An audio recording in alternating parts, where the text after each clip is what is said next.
약간 좀 근본적인 질문이기도 한데요. 그동안 이제 주식 투자로 성공한 분도 있지만은 대부분은 한 뭐 90% 가량은 주식으로 돈을 뭐 잃었다 이런 분들이 많다고 들었습니다. 예. 근데 그럼에도 불구하고 주식 투자를 해야 된다라고는 지론을 갖고 계신데 일반인들도 왜 그렇죠? 주식은 요거는 우리 존니 대표님하고도 좀 비슷할 수는 있지만 주식은 정말 평생 하는 게 맞고요. 예. 왜냐하면 말 그대로 기업의 성장을 사는 거잖아요. 네. 네, 기업의 성장을 사는 거고 주식은 파트너가 되는 거잖아요. 그죠? 네. 그렇죠. 그 기업과 예. 동업자가 되는 동업자가 거니까. 된다고 예. 하잖아요. 정확한 얘기예요. 동업자가 되는 얘기인데 주식이 왜 너무나 좋냐면요. 저도 예전에 식당에다가 한번 투자를 해봤었어요. 식당에 특이하네요. 투자를 해서 홀라당 날려 먹었거든요. 네. 꽤 큰 돈을 날려 먹었습니다. 네, 꽤 큰 돈을 날려 먹었는데 예. 손절매가 안 됩니다. 손절매가. 그렇죠. 네. 그렇죠. 네, 주식은 뭐 1억 투자했다가 2천만 원 손해 봤으면 이거 아닌가 봐. 내가 잘못 봤네 하면 네. 손절매를 할 수 있는데 네. 그렇죠. 예. 그 식당에 투자한 자금은 결국은 여러 주변 사람들한테 물어봤더니 그거 그냥 빵 돼서 나올 거라고 했는데 정말 빵 돼서 나왔어요. 네. 그런 사업의 파트너가 되는 네. 거잖아요. 그러면 반도체가 된다고 했을 때 내가 반도체 회사를 만들 수는 없지만 네. 전 세계 1, 2등의 반도체 회사가 우리나라에 있잖아요. 그죠? 네. 그리고 우리나라 주식이 하기가 너무나 지금 좋아진 게 글로벌하게 이게 세컨 티어, 서드 티어라는 한국 기업들 2류, 3류에 있을 때 투자하는 거라 네. 한국의 기업이 각 섹터별로 그래도 글로벌하게 다 탑 티어에 있는 네. 기업들을 투자하는 거랑 완전 다른 문제거든요. 근데 지금 보면 우리나라 기업들 보면 조선이면 조선, 반도체면 반도체, 그죠? 네. 배터리면 배터리. 예. 네. 하물며 뭐 자동차뿐만 아니라 뭐 여러 가지 온갖 섹터에서 드라마 제작, 영화 제작까지. 네. 그렇죠. 예. 그러면 그런 어떤 모멘텀이 생겼을 때 사업 파트너가 됐다가 또 잘못 봤네 하면 또 손절매하고 나올 수도 있고 얼마나 네. 좋습니까? 그죠? 네. 그런 게 그래서 사업을 하신 회장님 보고는 저희한테도 뭐 한 20억 뭐 이렇게 얘기하시면 제가 15억만 우리한테 맡기시고 5억은 회장님이 따로 하세요. 네. 왜냐하면 사업을 해보신 감각이 있으시기 때문에 예. 지금은 주식이라는 게 조금 낯설겠지만 다 사업을 하는 겁니다. 네. 그래서 우리나라 배터리 회사가 그렇게 글로벌하게 전기차 성장에 잘 돼 하면 한번 사업에 이걸 할 건지 말 건지 결정하시듯이 네. 검토해 보시고 근데 사업하시는 분들이 수익이 좋으실 수밖에 없는 게 그 불확실성에 내 돈을 과감하게 투자하시고 내 인생을 투자하셨던 분들이잖아요. 네. 그래서 실제로 보면 사업하시는 분들이 주식을 되게 잘하세요. 네. 예. 그래서 그런 분들이 지금 막 주식 시장으로 들어오시기는 한데 그래서 그동안은 너무나 많이 이제 우리가 자산이 부동산에 쏠려 있었는데 네. 우리나라 기업들이 이렇게 전 세계적으로 섹터별로 강력한 경쟁력을 가지고 있을 때 우리나라 기업들이 보면 뭐 10년 하고 우리나라가 다시 뭐 선진국에서 이상한 나라로 베네수엘라처럼 되지는 않을 거잖아요. 네.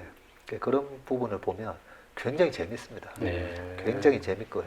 단지 주식은 변동성이 큰 자산입니다. 그렇죠. 예. 그래서 되게 소심하신 분들이 2%, 3%, 막 5% 손실 나는 거에 막 벌벌 떠시는 분들도 많거든요. 네. 결국은 변동성을 탈 뿐이지 추세는 우상향이다. 우상향인데 네. 그런 부분에 있어서 내 성격이 너무 소심하고 작은 손실에 막 너무 그런 분들은 네. 하시면 안 되겠지만 그렇겠죠. 네, 그게 아니라 나 그런 변동성을 견딜 수 있어 하면 네. 주식은 평생 너무나 재밌어요. 네. 평생 하셔야 됩니다. 내 재산을 지키기 위해서. 또 하나 제가 말씀드려야 될 게 예. 우리 돈이 계속 녹잖아요. 네. 예. 계속 돈이 녹기 때문에 어쩔 수 없습니다. 부동산을 하고 주식을 하고 저는 이 밸런스를 유지하면서 가야 되는데 네. 예, 부동산은 이 통화량이 풀리는 거에 계단식으로 올라가고요. 네. 주식은 이 통화량이 풀리는 거에 이랬다 저랬다 이러면서 올라가는데 결국은 올라갑니다. 근데 이 변동성을 이해를 하면 네. 주식을 이 아파트로 예를 들면 10억이 해야 되는 아파트를 5억에 살 수 있는 그런 기회를 주는 시장이 바로 주식 시장이에요. 예. 그리고 5억, 10억으로 다시 왔는데 이 10억이었던 아파트가 10억이어야만 되는데 20억, 30억도 가거든요. 예. 그게 주식입니다. 예. 그래서 20억, 30억에 사면 안 되는 거죠. 네, 네. 그렇지만 이 주식을 계속 공부하시다 보면 이 변동성도 우리가 만약에 파도타기나 서핑을 갔는데 윈드 서핑을 갔는데 바람이 안 불고 파도가 없으면 재미가 없잖아요.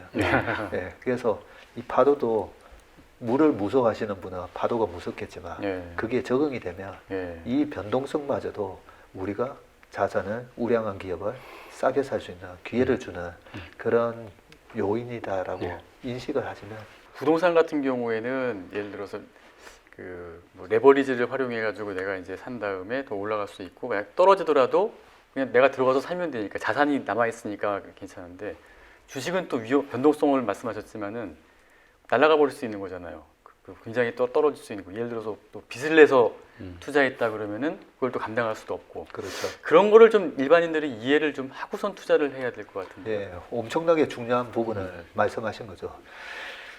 투자를 할 때는요, 네. 이 네 가지를 아셔야 됩니다. 이 투자 자산을 살 시점인지, 그렇죠? 예. 지금 아파트를 살 시점인지, 네. 주식을 할 시점인지, 예. 그걸 소위 말해서 엔트리 타이밍이라고 하고요. 네. 들어갈 시점인가? 들어가시죠. 예. 두 번째는 레버리징을 써야 되는 타이밍인지. 네. 예. 모든 자산은 보면요, 집을 금수저가 아닌 이상 생돈으로 어떻게 삽니까? 그렇죠. 예. 예. 절대 못 사잖아요. 네. 결국은 집도 최근에 뭐 갭투자 얘기도 나왔고 했지만 집을 생돈으로 사는 사람이 어디 있습니까? 네. 다 레버리지를 이렇게 해서 산 거잖아요. 네. 그렇죠? 근데 지금 뭐 글로벌한 인베스트먼트 뱅크나 헤지펀드나 전부 다 레버리지를 이렇게 네. 하잖아요. 돈을 빌려서. 음. 그래서 이 페드의 금리가 중요한 게 네. 돈을 조달 코스트를 낮춰주니까 그렇죠. 예, 투자하기 좋은 환경을 만들어 준 거잖아요. 예. 세 번째는 뭔가요? 두 번째 예. 레버리지 타이밍이고. 그리고 세 번째가 뭐냐면 딜레버리징 타이밍입니다. 아. 이 레버리지를 허구한 날 10년 내내 끌고 가다 보면 예. 이런 자산 가격이 한 번씩 폭락할 때 거들나겠죠. 그렇죠. 그래서 이 딜레버리징 타이밍을 알아야 되고요. 아. 그 딜레버리징 타이밍이 아까 말씀드렸던 장단기 금리 차라든지 페드가 쿨다운을 시킨다고 금리를 올리더니 왜 더 이상 안 올리지? 거기서 아까 하나 더 말씀 안 드렸던 것 중에 하나가 예. 미국의 부동산 시세가 굉장히 중요합니다. 네. 예, 미국의 부동산이 2006년도 8월 달 이후로 꺾이기 시작하면서부터 페드가 금리를 올리다가 멈췄었거든요. 네. 그래서 저희는 미국의 부동산 시세까지 항상 조사를 늘 검토를 하는데요. 예. 그런 부분을 보면서 여러 가지 지표를 보면서 내가 이 투자 자산에 일으켰던 레버리지를 네. 언제 줄여야 되는지를 알고 들어가셔야 돼요. 네. 그래서 딜레버리징을 해야 되고 마지막은 엑시 타이밍을 해야 돼요. 아. 이 부분에 대해서는 많이들 고민을 좀 해보시기 바랍니다. 이 방송을 보시는 분들. 그런데 지금 말씀대로 이제 주식을 사업을 해보신 분은 잘할 수 있다. 그 사업을 해보시는 분이 사실 많지는 않거든요. 잘할 수 네. 있지만 그러니까 일반인들 입장에서 그렇고 또 네. 파도 타기를 즐기는 용감한 사람은 좋습니다만은 또 변동성 견디기가 힘든 또 사람들도 있고 그러니까 이렇게 금융 지식이 없거나 또 뭐 인내심이 좀 떨어지는 이런 일반인들도 주식 투자를 해서 과연 돈을 벌 수가 있는가? 있다면 어떤 방법이 있는가? 이것도 좀 궁금하거든요. 그 피트린치 책에 보면 나오잖아요. 성 아그네스의 초딩 학교 애들이 포트폴리오를 짜서 보내는데 예. 예. 피델리티의 펀드 수익률보다도 오히려 더 좋게 나오는 아. 그런 피델리티의 펀드 수익률이었는지는 모르겠지만 시장을 아웃퍼폼하는 수익률을 내길래 깜짝 놀랐다고. 예. 그래서 걔네들을 만나서 너네들 이 포트폴리오 어떻게 짰니? 라고 물어보니까 최근에 이런 뭐 볼펜이 나왔는데 너무 예뻐서 이걸 많이 사요. 그래서 이 회사 주식이 어딘가 주식을 살 수 있나 알아봤더니 살 수 있다. 그런 식으로 했다는 거죠. 네. 굉장히 상식적이에요. 주식 투자는 굉장히 상식적입니다. 아. 예. 그런데 우리 방송계에 계시는 연예인들 분들 나와서 얘기한 거 보면 주식으로 깡통 찬 얘기를 많이 하시잖아요. 네. 네. 제가 일부러 들어보거든요. 너무나 안타까운 게 보면 상패당한 얘기를 많이 하세요. 네, 네. 상패를 당했다는 말은 결국은 그렇죠. 잡주인데 뭔가 할 거야. 소문 듣고 많이 썼죠. 예, 뭔가 할 거야라는 걸로 한 방을 노리는 그런 예. 투자를 하신 거거든요. 아, 뭔가 할 거야 이런 잡주를 하시면 안 되는 이유가 우리가 사업을 하다가 망했건 네, 회사 다니다가 어떻게 했던 힘들어진 걸 다시 회복시키는 게 얼마나 힘듭니까, 그죠? 굉장히 낮은 확률의 배팅을 하는 거예요. 그렇죠. 예. 네. 그런데 100개 망하는 기업 중에 한두 개가 네, 살아나는 경우가 있고 그 한두 개가 보면 10배, 20배 나는 경우가 있습니다. 네, 그거는 카지노 가가지고 그냥 이거 뭐 40배, 80배 뭐 이 숫자에다가 하나 넣어서 배팅하는 거랑 똑같은 거죠. 그거는 투자가 아니고 결국은 도박하다가 날린 거랑 마찬가지고. 예. 네, 그래서 상식적으로 하셔야 되고요. 네, 그래서 그 방법론 중에 하나가 저희도 실제로 어떤 투자를 할 때 제가 하는 방법 중에 팁을 하나 드리면 대주주와 국민연금과 외국인의 합산 비율이 네, 얼마가 되는가를 체크를 해보시는 겁니다. 예. 이 합산 비율이 최소 50%는 되는가 아, 보셔야 됩니다. 50%. 보면 어떤 경우 보면요 대주주가 뭐뭐 된다더라 뭐뭐 할 거다더라 이런 종목들이 있거든요. 네, 네, 보면 대주주가 12% 갖고 있고요. 네, 뭐 15% 갖고 있고 대주주가 누군지도 모르는 그런 기업들도 있어요. 네. 뭐 이상한 그냥 법인 이름 비슷하게 돼 있어서 대주주가 누구지? 네. 그리고 대주주 지분이 삼성전자라든지 네. 아니면 네이버라든지 대주주가 또 지분이 낮은 경우는 있지만 네, 외국인이 삼성전자 55%, 네이버 58%. 그렇죠. 외국인이 왕창 들고 있는 예. 기업들 있잖아요. 예. 그리고 보면 국민연금 뭐 예, 5%. 예. 네, 그거는 대주주 지분율이 낮아도 네, 외국인과 기관 투자가가 네. 어느 정도 분석을 해서 검증을 한 기업이잖아요. 그렇죠. 네. 그렇죠. 예. 예. 그래서 굉장히 이게 중요한 부분일 수가 있습니다. 정말 네. 중요하죠. 아, 주식 투자는 좀 하고 싶은데 뭘 어떻게 해야 될지 모르겠다 하는 분들은 대주주랑 외국인 국민연금의 합산 비율이 예. 최소 50% 넘는 기업. 예. 그걸 사야 50%가 된다? 안 되면 예. 그냥 과감하게 패스 해버렸어요. 네. 누가 얘기하면 합산 안 되네. 패스. 아, 그리고 이제 주식을 아까 말하면 계속 해야 된다 하는데 뭐 그 어느 나이부터 어느 나이까지 해야 되는지가 좀 궁금한데 말하면 대학생부터 네. 은퇴한 노인까지 할 수 있는 건지 네. 아니면 그것도 좀 총기가 있는 시절까지 하는 게 좋은지 네. 특히 이제 은퇴를 앞둔 50대 이후 사람들은 이제 노년 세대 그 시간을 좀 걱정을 하지 않습니까? 근데 이 사람들은 입장에서는 투자를 해가지고 성공하면은 노후가 편안한데 자칫하면 날리면 큰일이다. 굉장히 딜레마거든요. 이런 사람들에게 어떤 좀 어떻게 투자해야 되는지 예. 팁을 한번 주시죠. 제일 중요한 질문을 또 하신 것 같은데 피터 린치가 11살부터 주식 투자를 했거든요. 네. 네. 저는 11살이면 우리 애들 키워보시면 아시겠지만 뭐 사실 5살만 돼도 내가 세상 다 아는 것처럼 애들이 막 얘기하잖아요. 네. 근데 11살이면 웬만한 거는 다 알아들을 수 있잖아요. 네. 그리고 뭐 애들이 블랙핑크 그러면 블랙핑크 YG엔터라는 또 기업이 있는 거잖아요. 예. 블랙핑크 춤을 따라하면 네. 저 블랙핑크를 좋아하면 네가 YG엔터라는 주식이 있다. 한번 사봐라. 네. 그냥 한 주 사줘도 되잖아요. 네, 네. 한 주든 10주든. 그리고 나중에 이 주식이 어떻게 됐는지를 보여주면 네. 그 11살 애 입장에서는 용돈 10만 원 투자해가지고 한 2, 3만 원 벌면 네. 되게 그게 큰 임팩트가 될 거예요. 아, 걔 인생에는. 예. 예. 그래서 저는 11살 때부터 주식 투자를 얼마든지 할 수 있다고 생각하고요. 언제까지 해야 되느냐면 네, 네. 제가 그 지지난주에 저희 회사에 90세 되시는 신사분께서 찾아오셨어요. 찾아오셔가지고 박세익 전무 이런 방송도 많이 보고 그래서 유튜브 많이 예, 보셨습니다. 찾아오셨는데 정말 그 충격이었어요 저한테는. 예. 그러면서 하시는 말씀이 내가 한 105세에서 한 110세 정도까지는 살 것 같은데 네. 예, 지금 여유자금 이거를 어떻게 할까 고민하다가 오셨다는 거예요. 그걸 보면서 저도 야 100세까지는 주식을 저도 94년부터 이제 이 바닥에 들어왔으니까 네. 너무나 재밌기는 한데 어떨 때는 또 시장이 또 안 좋고 하면 이제 이 바닥 이제 해서 뭐 그런 생각도 가끔씩은 드는데 야 105세까지 해야 되구나. 그래서 80세, 70세 할아버지 보디빌더도 있듯이 예. 뇌도 저는 마찬가지거든요. 네. 예, 뇌의 그 기억력, 네. 뭐 창의력 전부 힘력자잖아요. 네.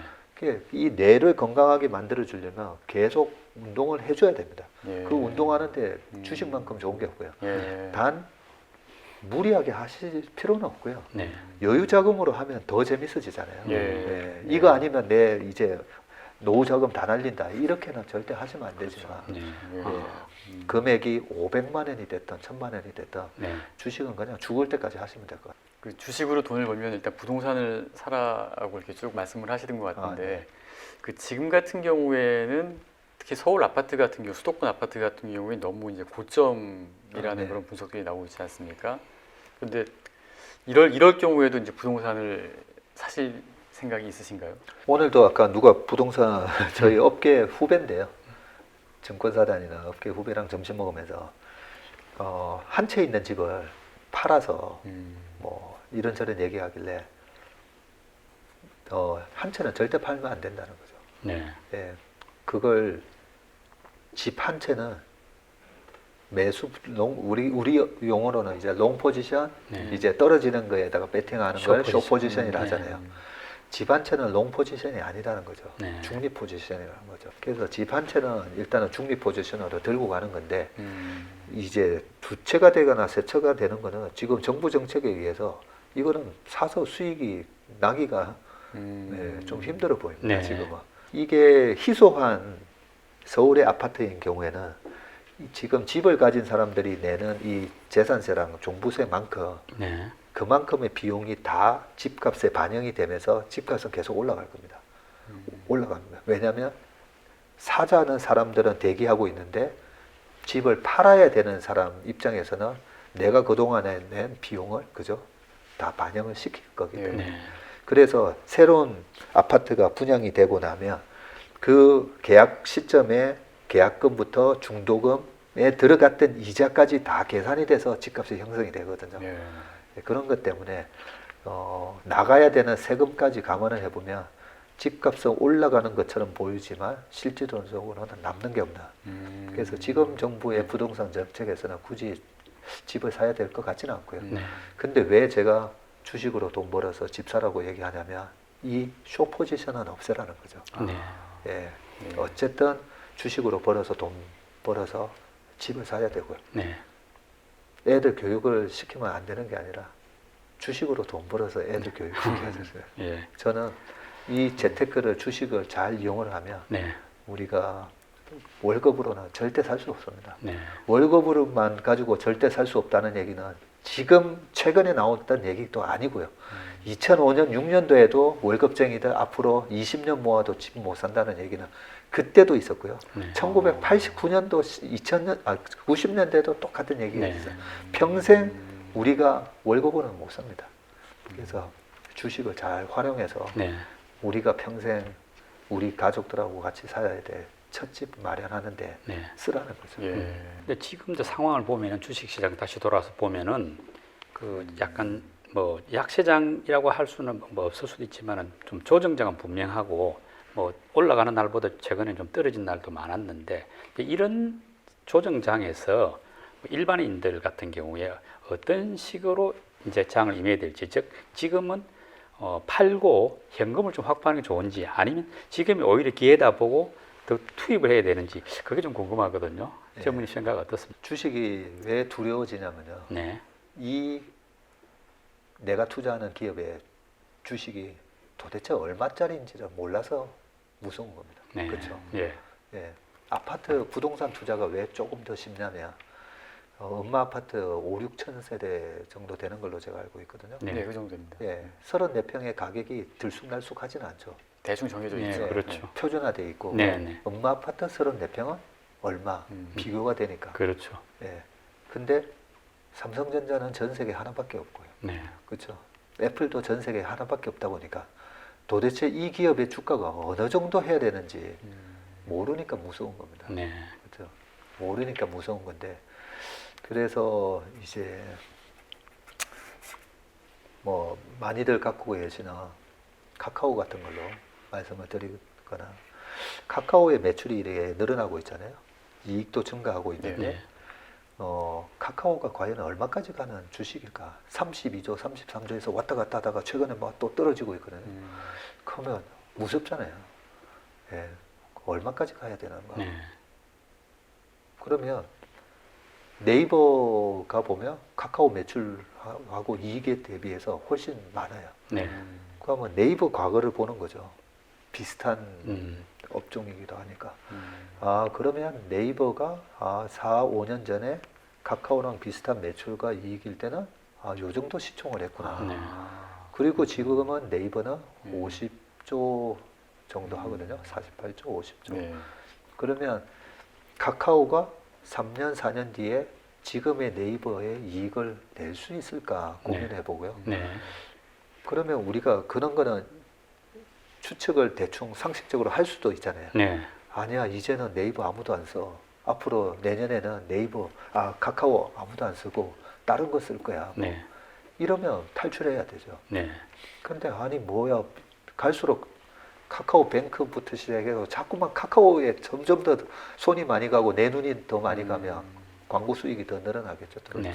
네, 그러면 네이버의 이익을 뭐 3년 안에 쫓아가겠다라고 되면 카카오는 32조짜리가 아니라 50조짜리가 되는 거죠. 네. 그렇게 네. 딱 못을 박아놓고 보면 네. 카카오가 밀리면 이번에 월급 들어온 걸로 좀 더 살까? 이런 마음이 들겠죠. 그죠? 네. 네, 그래서 그 기업의 밸류에이션을 네. 하는 이제 버릇을 기르셔야 되고요. 그 밸류에이션을 하는 버릇의 가장 좋은 방법은 같은 업종의 선행 업체라든지 글로벌 업체들하고 비교를 해보면 돼요. 예. 좋은 방법이네. 그래서 지금은 이제 이 변동성장세에 어떻게 대응을 하는 게 맞습니까? 에서는 네. 공부를 그렇게 해보시고요. 네. 주가가 이렇게 왔다 갔다 해주니까 공부할 시간이 생겼잖아요. 네. 그래서 그런 식으로 또 공부도 해보시고, 그리고 이제 다시 이거는 50조 가는 그림이구나라고 하면 뛰는 말에 올라타라 뭐 이런 말들을 하잖아요. 네. 네. 말이 뛰었다가 지금 쉬어지고 있잖아요. 쉴 때. 예. 근데 정작 쉬어질 때는 못 타요. 네. 사람들이. 그렇죠. 뛰는 말에 올라타는 것도 굉장히 힘들잖아요. 네. 근데 쉬어주고 있고, 아니 35조, 6조, 7조 갔다가 지금 32조 해서 조금 더 싸게 살 기회를 주는데 왜 못 올라타냐? 모르니까 잘. 네. 그래서 그런 식으로 공부를 해보시면 네. 이렇게 조정받아 줄 때가 기회다. 말이 예. 올라타세요 하고 네. 네, 쉽게 탈 수 있는 기회를 주는 거다라고 보시면 될 것 같습니다. 자, 오늘 그 국내외 증시 상황과 미국 대선 환율까지 참 다양한 주제로 얘기를 나눠봤는데요. 그 확률에 베팅하라 참 오늘 마지막에 가장 기억에 남는 좀 얘기인 것 같고요. 시청자 여러분들의 투자 전략에 그 도움이 되셨을 거라고 생각합니다. 오늘 정말 탄탄한 내공을 보여주신 박세익 대표님 감사드립니다. 수고하셨습니다. 감사합니다.